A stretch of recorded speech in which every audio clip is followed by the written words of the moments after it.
सभी को जय माता दी दोस्तों। आज हम बात करेंगे quality power electric equipments limited के बारे में। जी हाँ, आपने देखा होगा कि फ्राइडे के क्लोजिंग के दिन इस ए स्टॉक्स 3% के आसपास डाउन गया था। जी हाँ, क्या यहाँ पे ऑपरेटर एक्टिव हो चुके थे? ऐसा हुआ क्या था कि क्वालिटी पावर इलेक्ट्रिक इक्विपमेंट में अच्छा खासा गिरावट देखने को मिला।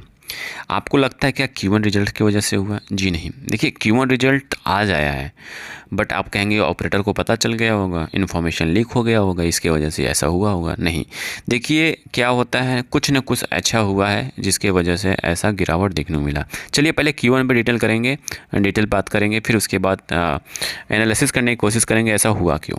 ठीक है, तो यहाँ पर आप देखेंगे क्वालिटी पावर इलेक्ट्रिक इक्विपमेंट का क्यों रिजल्ट आ गया है। रेवेन्यू ऑपरेशंस की बात किया जाए तो रेवेन्यू ऑपरेशंस में आप देखेंगे 2326 के आसपास का नंबर आता हुआ दिखाई दिया। वही पिछले साल के सेम क्वार्टर में देखेंगे तो 1767 था। मतलब यहाँ पे अच्छा खासा जंप देखने को मिला रेवेन्यू और ऑपरेशन। देखिए क्या होता है, किसी भी कंपनी का रेवेन्यू ऑपरेशंस क्वार्टरली वाइज बढ़ रहा है तो आप समझना चाहिए कि कंपनी अच्छा काम कर रही है।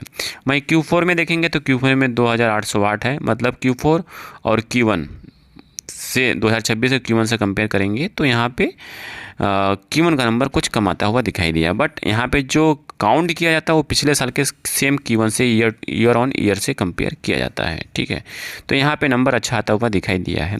तो हम यहाँ पे एक्सपेंसेस की बात नहीं करेंगे, ना टैक्सेस की बात करेंगे।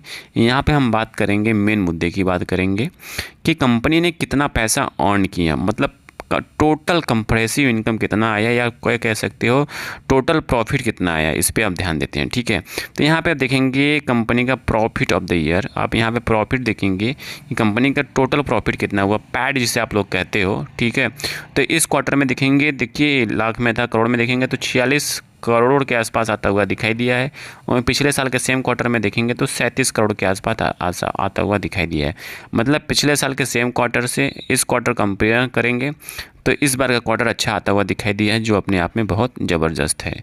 वहीं Q4 से कंपेरिजन करें तो Q4 में 50 करोड़ के आसपास आया है। ठीक है, जो Q1 से कम है। तो यहाँ पे Q4 को हम कंसीडर नहीं करेंगे, जो भी हम कंसीडर करेंगे पिछले साल के सेम क्वार्टर से कंसीडर करेंगे। तो क्वार्टरली वाइज देखेंगे तो रिजल्ट बहुत ज़बरदस्त आया है, बहुत अच्छा आया। बट आप कहेंगे रिजल्ट इतना अच्छा आने के बावजूद भी गिरावट हो गई।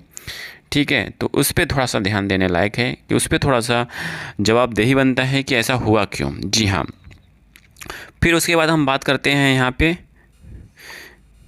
बात करते हैं EPS। सिंपल सी बात है, जितना अच्छा अर्निंग होगा उतना अच्छा EPS होगा।